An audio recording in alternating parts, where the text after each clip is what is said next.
We're told to embrace our age, but the longevity movement now expects us to live longer and perform better, both internally and externally, all whilst not looking our age.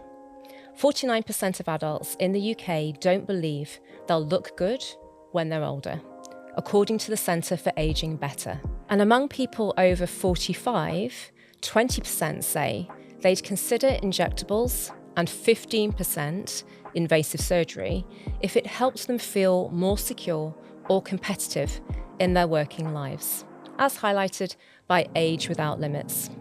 Lots of my positive ageing patients from their 20s to their 80s discuss these cultural contradictions with me and feel that taking ownership and control over their physical appearance on their terms and understanding their ageing process is extremely empowering against societal expectations. And at the same time, the aesthetic landscape is quickly accelerating. The International Society of Aesthetic Plastic Surgery reports more than 38 million aesthetic procedures were carried out globally last year. That scale reflects how strongly the aesthetic and beauty industries now influence identity and the standards that you might feel you're being held to. We're also living in a world of rapid-fire tweakments and trend cycles. Even longevity, which should be about health span and meaning, is at risk of becoming the new anti-aging, another race, another metric that we feel we need to perform. And on top of this sits the always-on expectation. Many of my patients working in beauty or wellness feel the pressure to be visually on brand, as though well-being itself is another performance rather than something that we can actually and genuinely live. This is where ethical, traditional journalism still matters. When reported ethically, it requires expert sourcing, fact-checking, and context. But health and beauty journalists are now competing with algorithmic influence, with brands, and voices that don't carry the same responsibility. So what conflicts are these journalists feeling about authority, education, and consumer trust? Few people have watched this evolution as closely as leading journalist Alice Hart-Davis. Through her work with multiple titles, including The Times, The Daily Mail, The Tweakments Guide, and across the industry, she's observed ageing and aesthetics from many angles and navigated these shifting standards, not just professionally, but personally. And please subscribe, like, leave a review, or share this conversation with someone you love. Alice, thank you so much for joining me on Ageless. Well, thank you so much for inviting me. We've had so many conversations over the years, and they're often in really random places, like the back stairs at a conference, hiding away because we're supposed to be at the sponsor drinks and we haven't quite got there yet. We're always on the edge of parties. Yes. You know, I think we've known each other something like 17 years. The first thing I want to really tackle is this acceptance and the embrace. You know, we're being encouraged to embrace our aging and the age that we are. But quietly, we're not really allowed to look at. It's such a difficult thing, isn't it? Because, we are meant to have a duty to ourselves to look good. Otherwise, we're letting ourselves go. As women, that's an old societal narrative, still very much there. But at the same time as doing our best to look good, we're also supposed to look very authentic while doing that, which is quite a challenge, which I sort of fall into trying to be transparent about what I do, whether it's health and fitness or skincare and tweakments. I don't know how younger girls cope with this, because I find it difficult enough at my advanced age. I think it really is. I don't know if you get constantly asked this, but I'm always being told by my lovely online audience that I need to just accept myself and stop doing all these procedures. I think, fine, but I choose to do these things. I am curious about what they can do. I'm well aware they could go wrong, but I choose to move forward in the hope they will do me some good. And I think this is a personal choice, not a moral choice, because a lot of people seem to think you're not a bad person for doing these things, but they seem to think there is a an ability, the moral high ground to aging gracefully, i.e. naturally, i.e. not doing anything. But you're lucky if you can do that and stay looking in a way that pleases you. The association of morality and beauty has been happening for centuries, Yes. from the times of the early philosophers around Yes. how beauty is related to goodness, etc. And so when we fast forward into 2025, you feel that that's projected onto you? I feel there's a line in terms of what people are happy with when it comes to anti-aging, for want of a better So what's catch-all acceptable? phrase. So from skincare and makeup down this end, Yep. all the way up to cosmetic surgery at that end, which is absolutely not for most people. Mm-hmm. We're happy with skincare, we're happy with makeup. Over the last 30 years, we've become happy with hair colouring, which we all used to lie about 30, 40 years ago. Oh, I've just been out in the sun. Teeth whitening, that's become normal, popular, or teeth straightening. Then there's all the light-based treatments like lasers, which celebs are happy to talk about, have been happy to talk about for decades. But then we get to where the needles are involved, and most people start balking there, feeling that's kind of interfering in not such a good way. If you try and question why people think that's a bad thing, they start feeling like it's cheating. And there's an element there, getting back to your talking about it through the ages, of the wicked witch, the old stepmother in fairy tales or in folklore, who conjures up a spell to make herself look young and beautiful to win the kingdom, get the prince, whatever it is, and that this is cheating and therefore morally dubious. How beautifully put. Oh my goodness, Alice. Really quite through the looking glass today with you. How's this shown up for you personally? Among fellow journalists, I think they think I'm a bit of an oddity for fellow beauty journalists, and they just think I'm a bit mad to put myself out there so much and try so many procedures. Do they say that to you? Do you feel judged by the level of reporting and the number of procedures that you have? Oh, I feel judged by everybody. Do you? But yes, and on different basis. From, my friends will say, stop doing all this because you're starting to look out of step with us as we age. They keep asking me for recommendations for creams or things that will get rid of their age spots or their wrinkles. And I say, look, I can help you with this in a more fundamental way. Oh, we couldn't do that, they say, but you should stop doing it. Do you have to mutilate yourself in order to do your job?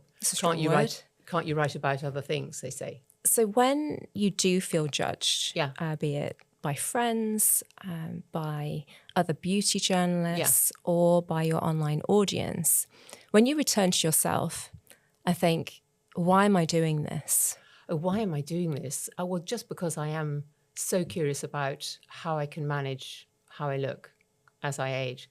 And that's what Tweakments, non-surgical cosmetic procedures have enabled us to do. Because 30 years ago, there weren't any of these things. Now there is everything under the sun. And because I've seen all these things coming along, it means that to whatever extent you are happy or able financially to engage with these things, and obviously it's not all just with what the external is going on. I mean, you and I both know it's very much about how we live. It's the meditation, it's the downtime and the yoga, it's the reducing inflammation on all levels. Yeah, you and I have been doing that for a long time. Yeah. A long time before. And I remember you got a lot of stick when you started turning part of your practice into a yoga studio and saying we're doing meditation. And I mean, when I came round to see it, I remember thinking, whoa, is this going to work out? Shouldn't you just be filling that space with more practitioners doing what you do because there's so much demand for what you do? Interesting. But it didn't Alice. take long, did it, before people started saying, I think you're onto something. That's what happened. Yeah. I think because we were doing sound baths, we were doing beautiful sound meditation, we were working with cacao. We had different practitioners coming into the studio, shamans, etc. People were flying in from all over. Extraordinary. And I find that so fascinating. You as a yoga practitioner, it's almost been lifelong for you, hasn't it? Some degree of that meditative process with you. That even then, somebody who's been reporting on health and wellness your entire career, even you thought of that as disparate or separate. Yeah, in the context of aesthetics, absolutely. But it's lovely seeing it all coming round and being involved. And now there's under that longevity umbrella, there's wellness, there's regenerative stuff, there's the whole holistic. We're allowed to use that phrase now in terms of aesthetics, which didn't used to be there. I think the difference with you and I is that we are authentically not just practitioners of this, but consumers of it. We do have that curiosity with it, and we're not just adding it on as a trend or as a fashion or as something to monetize. It's very important to me that this does become more incorporated throughout beauty and medical aesthetic practices, but it needs to be done in the right way. Sure. Because I think that's when, again, messaging can be really harmful, or it can just turn from something that is true to something that is just marketing. I remember,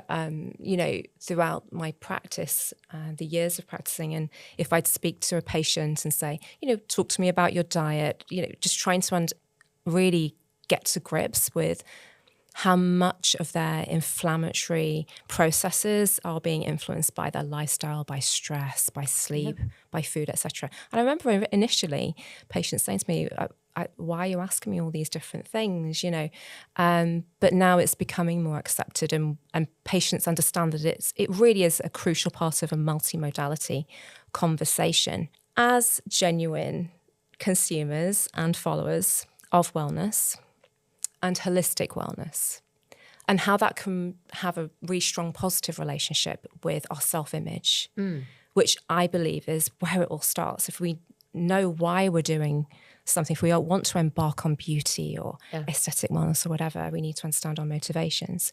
What are your thoughts on longevity, and is it at risk now of becoming the new anti-aging? Because for so long we fought the anti-aging we all rhetoric, hate it right? We didn't, it was there. And then, as you know, I published about positive aging with 2 other plastic surgeons, and now it's become popularized and people are really embracing that term. I like to think of it as a positive, except whether it just becomes a buzzword that people forget the meaning behind it. But because there is so much that we can do, and I think people still often default to the comfortable option that they don't need to bother, or that they can't be bothered to do anything because it's all down to genetics. And I think one point I'm always trying to get across to them is that genetics is really a tiny part of how it's going to go. That is the hand of cards that you have been dealt in. It's how you play that hand that is really going to matter. And still, when I'm sure you get the same when you say epigenetics, people look a bit blank, but you want to say there are things you can do, things you can eat, ways you can behave that vastly adapt the way your genes behave, and in a positive way for you. So you're definitely a positive believer in this in terms of the health span benefits. Yes, absolutely. Of the longevity messaging. Absolutely. And on top of that, the next thing I'd want people to pay attention to is their mental attitude towards aging. We have to think more positively about aging, which is a difficult thing to say. People will then come back to me and say, well, I'm not being very positive about it because I'm trying to mask all the effects of aging, which isn't how I see it. I can see why people would say that. How do you see it? I'm really, really want to know. Well, I just see it as seeing where can this take me? I'm already in a stage of life I had no idea I'd be in. If you'd asked me 20 years ago what I would be doing in my 60s, I would think, I don't know, pottering around some garden. This is what I've always wondered. Did you ever see? No, I didn't see this, and I almost didn't get started on writing about beauty because back then all the beauty directors on glossy magazines got fired when they were 40 for being too old, and I was coming out for 40, so I thought, not much point in going there, is there? But things have changed slowly, but so much, and there's a whole load of us who are the same age, who have gone on doing what we do, talking about beauty or health or well-being.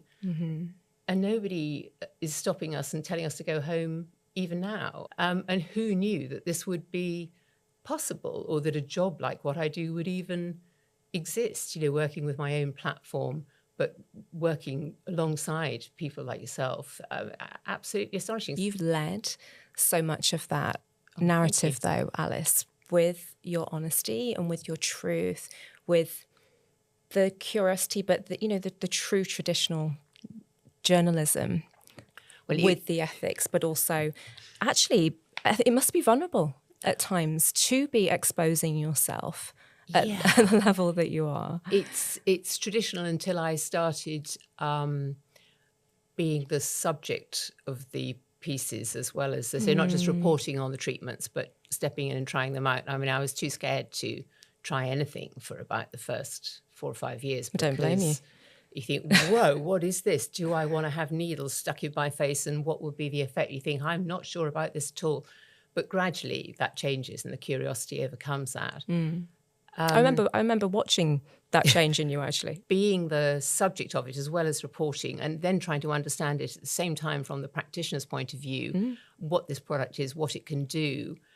It kind of gives me empathy with all parts of it, whether it's the patients who are wondering, the prospective patients, whether they might step up for these things. I think that's where, again, we have an alignment. The sorts of patients that I see, they probably do intersect very much with your audience, because they want voices that they can trust, who look at the evidence, who have an open mind and can be very objective.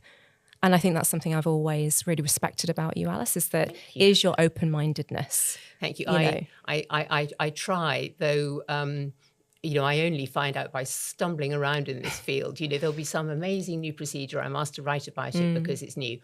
And although we know what works well is things that have stood the test of time, things that are evidence-based, things that have had the time to build up the why to do this.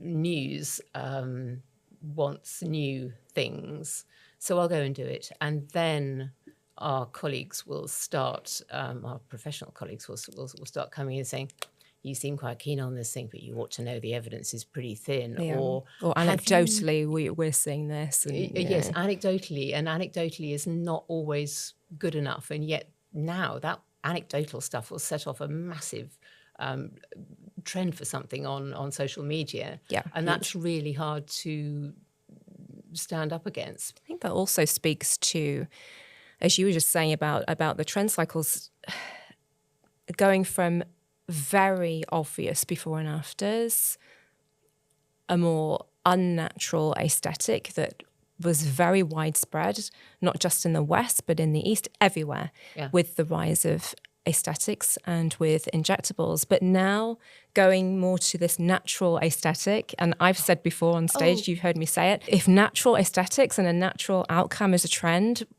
who was ever advocating that unnatural should have ever been a thing? Thank you. I say this time and again, all these years, no practitioner has ever said to me, I am creating an unnatural result. No. Everybody has always believed they're doing natural work. It just maybe that interpretation of natural has varied from person to person. Most definitely. It's a huge distribution. I'm so glad to hear you say that, because natural is not a trend. It's what aesthetics should be all about.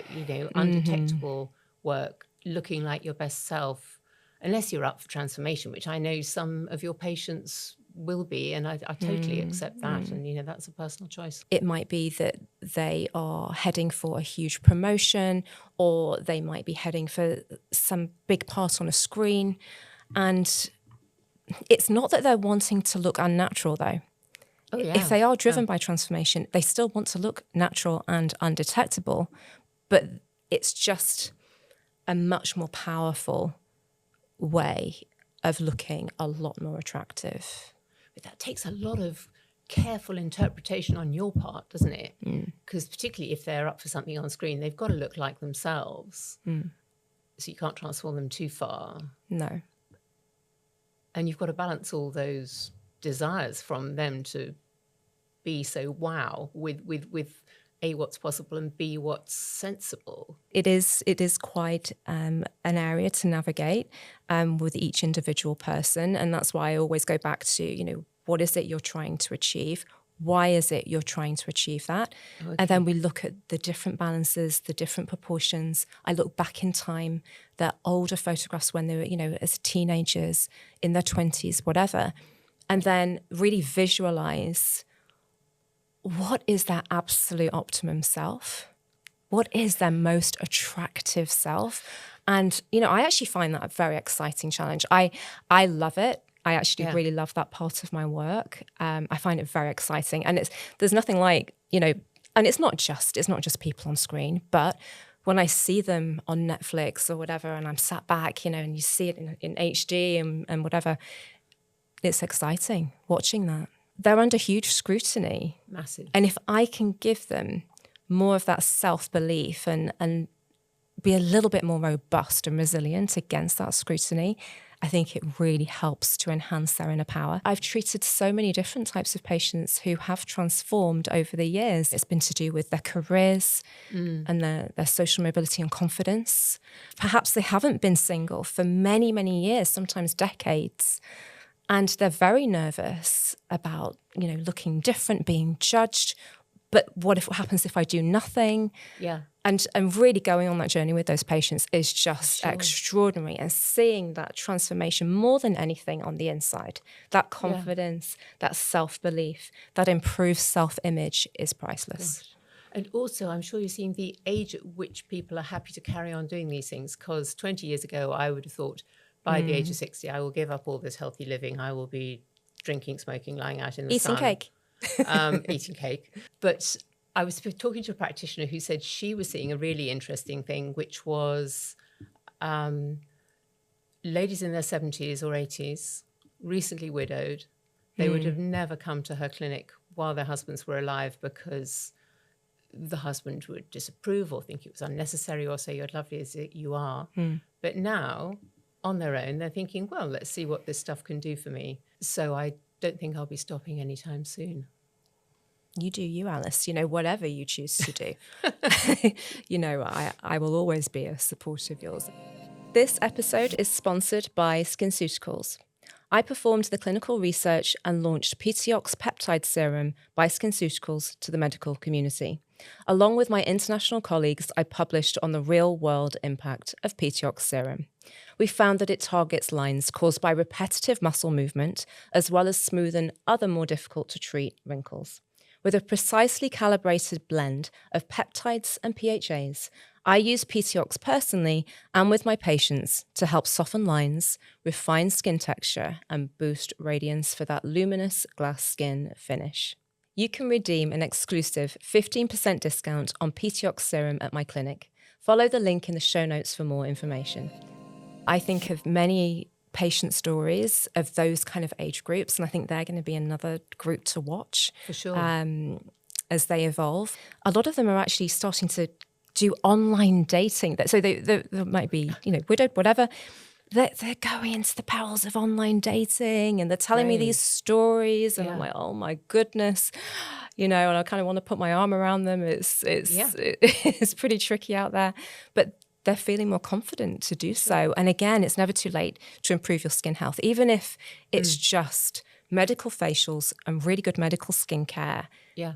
I want to talk to you a little bit about being always on. So whenever I see you, and we're, you know, as you've said, you know, we're often at Congress or we're at these events and we're talking, you know, speaking our truth to each other on the sidelines. And I often worry about you, Alice, that you're always on. Well, you too, my dear. You know, come on. You know, we stand there trying to say hello or have a picture. And if we're in the middle of the room, people are coming up. They want a photo. You know, you've got to be constantly like this the whole time. What's happening internally for you? Oh, it's panic. Total panic the whole time. I mean, you can probably hear it. You were saying beforehand how we should breathe and bring it down. I know from this testing I was doing at this clinic, I had one of those heart rate variability monitors for heart rate stress recovery, which I wore for 3 weeks and logged what's going on the whole time just to kind of get a picture. And the result is I had angry red stress bars showing all day and sometimes through the night. And I said, well, you know, sometimes they come down a bit and the doctor was saying, no, this is a horror story because you should not be perceiving that there's a tiger about to jump through the wall all day, every day, particularly not in those last 2 hours before bedtime when you are theoretically resting, watching TV, chilling out. And he, oh no. So I'm a bit flummoxed on that. I'm trying to work out. And I think, well, this is how I am. And obviously I've got some, I don't know, a highly geared nervous system that has come to think that everything is a terrible challenge. And Have you always been like that, or has it got worse? I hadn't really stopped to think about it until, but I'm sure it's got a lot worse in the last 10 years because there are so many competing pressures and never enough hours in the day. And I know it's simply a question of prioritizing and picking the stuff, but I find it hard to let go of things. You know, you've spent so much time being in front of the camera as well in these last, was it 5-6 years? Well, no, it's longer actually, the last isn't it? years, about 7 years. But, Yeah. but I'm much more comfortable being behind a keyboard, which is where I've spent Doing all your my writing. time. I am more of an observer. I am not always very good at thinking of things to say quickly, and don't do very well in situations where, you know, if they put a bunch of you in a room and want you all to be coming up with bright, sparky ideas, I think I just can't engage. There are so many people who are much more on the front foot. They're wittier, they're faster, they're louder. I would rather sit at the back and watch, which is not how to get on this day and age. But anything, clearly my system finds anything very stressful, and I don't know quite what to do about that, because it's obviously not good from a longevity perspective, to put a simple word on it, or for every other metric. You know, I get by at the moment because I'm very fit physically, and my, you know, VO2 max and whatever else will help counteract this. You know, my cortisol levels are all over the place, so I would try to give the impression of being calm and thoughtful, but I'm not particularly on the inside. Are you consciously aware of those moments? Not maybe in the high stress moments, of course, but the insidious throughout the day, where it's just I haven't been aware of it, but what I do love is anything that gets me into a flow state where I can't worry about all the peripheral stuff, but I can only do what is there in front of me, whether that's something like now, whether that's speaking on stage, whether that is writing to a really tight deadline. So I love that, even though I'm aware it's high stress. But obviously I find the downtime just as stressful, and I've got to learn not to.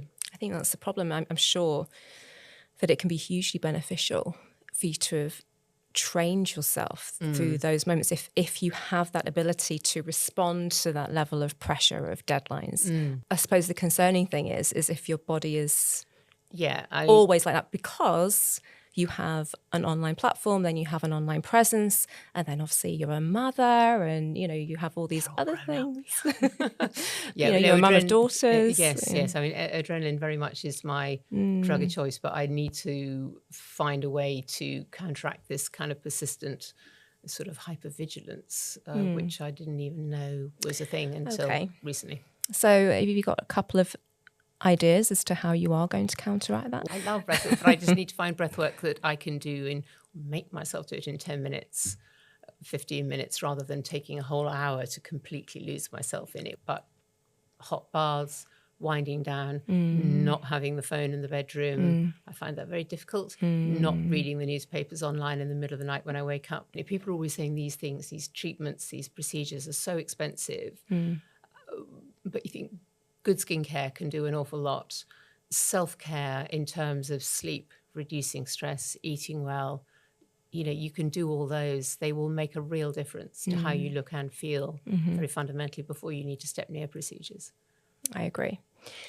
Going back to your values and your values as a traditional journalist, I want to ask you, how do you balance chasing trends and the objective, in-depth reporting? How do you balance those? You've got to acknowledge what it is, say where it's come from, this trend, and then maybe gently hark back to, this isn't the first time we've seen this. You need to know there are other sides of it, just to try and put it in perspective. Do you see many men that reach out to you within your audience? Very few. The proportion of men having tweakments to women having tweakments is still, I mean, it's growing, but it's still smaller, isn't it? It is still smaller. I think the sorts of things that I'm hearing are, it's classic, I look tired. Yeah. dark circles, jawline. That was a huge thing when we did the work in 2018 and 2019 when we did that live on stage. And that still remains an important area for men. For sure. Around the eyes, around the jawline, and now more awareness around skin health. So it's not that I'm hoping there's going to be a little bit of a moving away from, this is men's skincare and this is the only way for you to have this so that they can feel that they can relate to that. But actually it's more of a universal approach to skincare so that they do feel included with that as well. And I think that's super important for all of the level of medical aesthetic procedures for men as well. The stigma is falling away from men and skincare, which is fab, as it should. That they are buying more, they're using it for themselves, not just nicking their partner's stuff. And I certainly feel that when men are in professions where they feel the youngsters are snapping at their heels and they want to stay looking on point, looking relevant. I hear that from women in areas who work in areas like tech as well. They'll say, I am the oldest person in this firm. I dress well. I have a cool haircut, but they still call me granny behind my back. It certainly speaks to that, the ageist research, that I'm looking deeper into. And, 15% of people would consider invasive surgery if it meant that they could still stay sharp within the workplace and stay competitive. And 20%, would consider injectable procedures. The truth is, I see it very, very commonly in my practice with my patients. Yeah. And I support a lot of people who are in their 60s who are actually, they're going into tertiary careers now. And, they may have retired or semi-retired, but then they have a period where they're like, right, I want to go again. I want to do something different. Yeah. And so that's a lot of the patients that I'll see as well. Okay. And I know the truth of that. And yet I hate the thought that people feel they have to do something to make themselves look a certain way. Exactly. There's a lot of work to do. There's a lot of work to do with regards to that. How do you discern which practitioners you feel you can engage with? Who is authentic and who does have the wider, not just patients, but society's best interests at heart? How do you discern that, Alice? How they look, how they present, how they are doing the work that they're doing. Mm-hmm. But are they nice people, good people, kind people? Do they have a good bedside manner? Mm-hmm. There are some people who are brilliant but terribly arrogant. There are people who are so self-effacing. You wouldn't believe how good they are.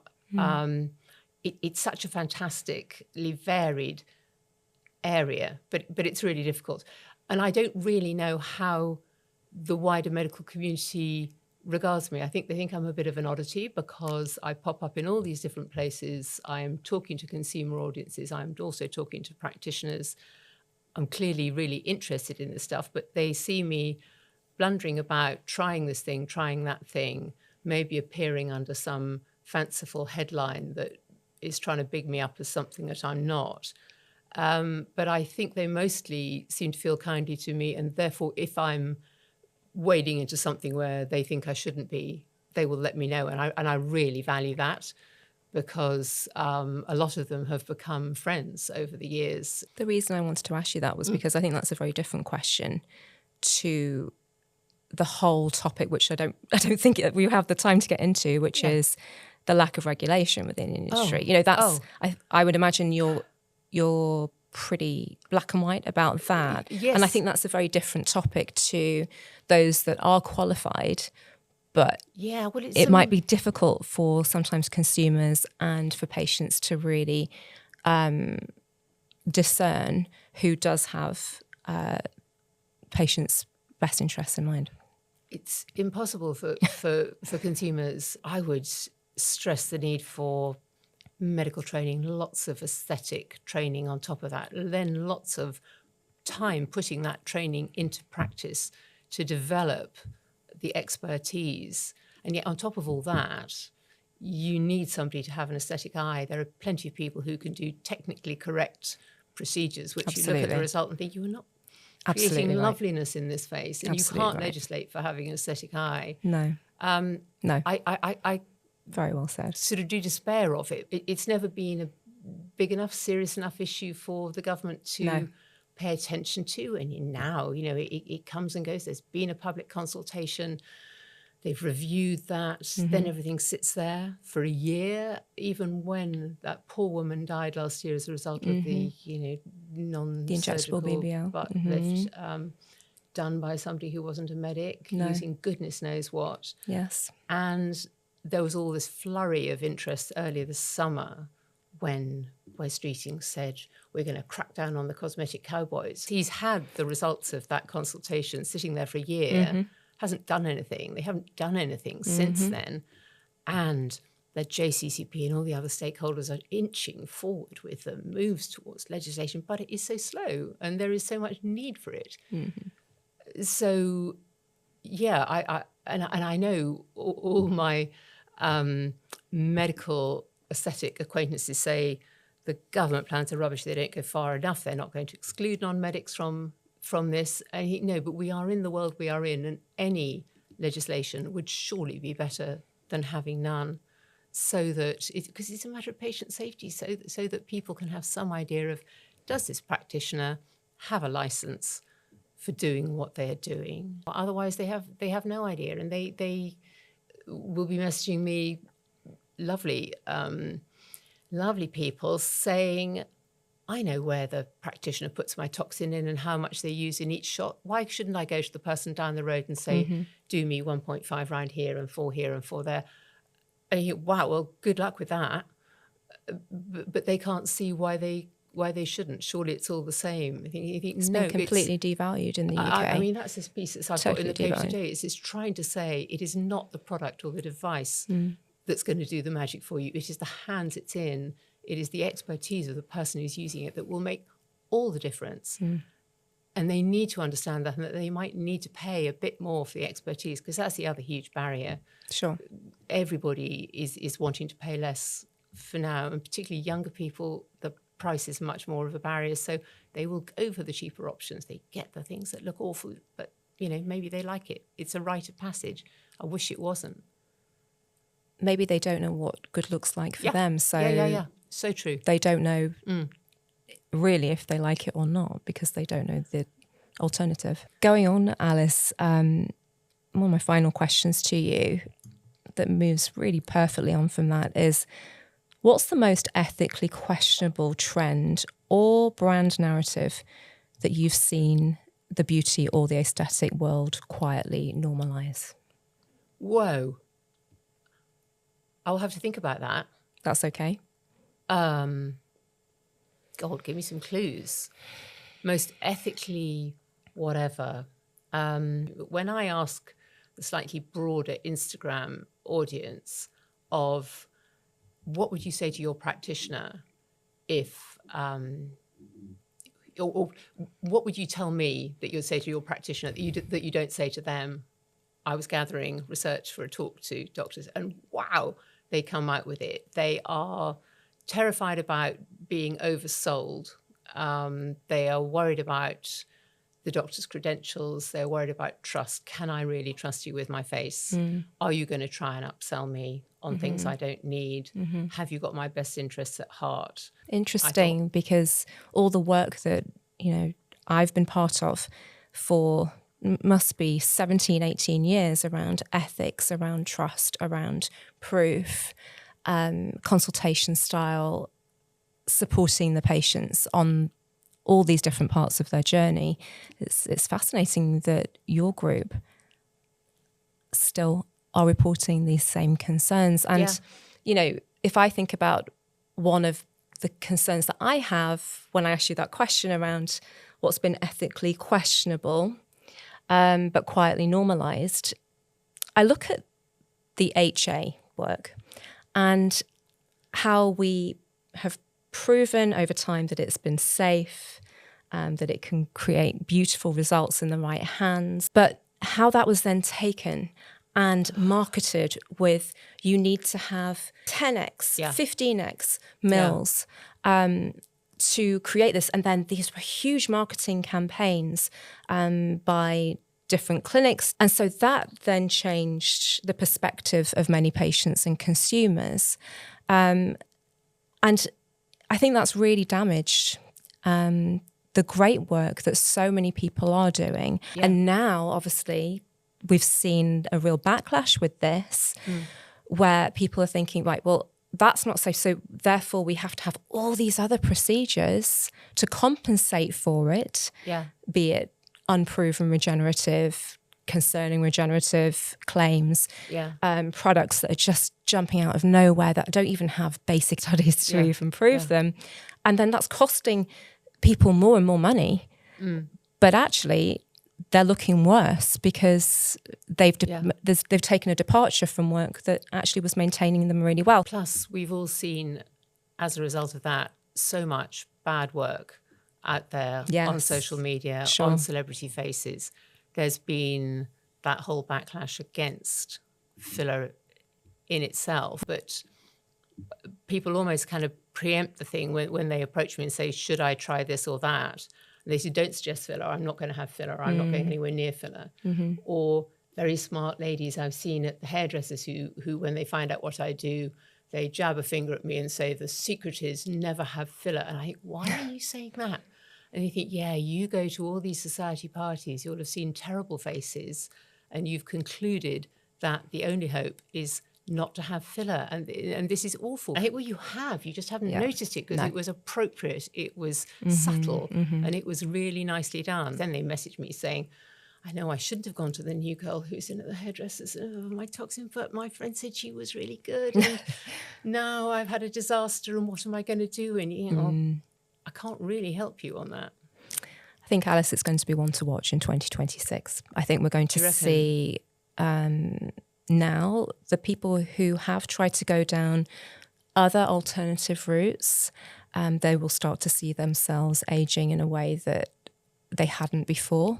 And I think we're going to revisit this conversation in this upcoming year. Alice, this has been so informative. I think you and I could speak for a very, very long time on all the different hidden parts of the industry, what's to come, the things that need light shining upon them, what's to, be unveiled, etc.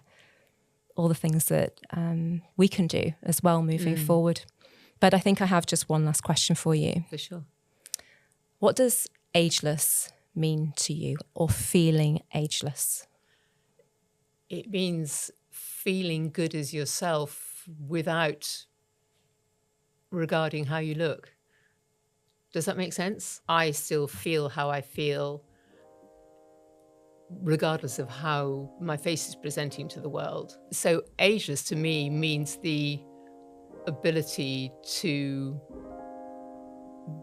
be how you are, how you feel, and to continue like that. I love it, Alice. I've loved this conversation, hugely valuable. And thank you so much for joining me. Total pleasure. Thank you so much. Alice has offered an exceptional lens on the realities of aging today, combining professional clarity with her personal honesty that I think so many people need to hear. Her insights show how culture, industry, and our own internal expectations all impact how we feel. If there's one message I want to leave you with today, it's this: you're not alone in wanting to look better as you age, and you're not wrong for feeling the pressure. I tell my patients all the time that together we're all navigating a world quietly insisting that we shouldn't look old, but that we should live longer. When listening to my patients, I think what matters most is how consciously we respond with confidence, agency, and an understanding of our own biology. And importantly, making choices aligned with your values and your boundaries. Here are my 2 practical takeaways for this week, inspired by the yogic principles of self-study, protecting the mind with intention, and speaking to ourselves with non-violence. Number 1, define your own aging language. We know from research that the way you think and speak about your age shapes how you experience it. Consciously choose language that supports your confidence and growth, not the narratives necessarily influenced by family, limited beliefs, comparison or pressure. And challenge unwanted and unsolicited opinions from others that are made towards your appearance, how you look, and how you're aging. Number 2, set a personal standard for your aging. Reflect on your personal beliefs and regularly review your goals. Before following any voice, trend, or brand, habitually question if they are in full alignment with your values and your ongoing goals. Retrain your algorithms by swiping off and spending less time on topics that you don't feel serves you. If you feel this conversation was valuable, we'd be grateful if you could please subscribe, share it with someone you love, and let us know the questions that you want answered in future episodes. As a thank you for being here, you can redeem an exclusive 15% discount on the One Dermafacial and a complimentary skin consultation with my team at One Aesthetic Studio. Simply follow the link in the show notes and enter the code VALUES15 at checkout. Together, we're redefining how we age, look, live, and feel.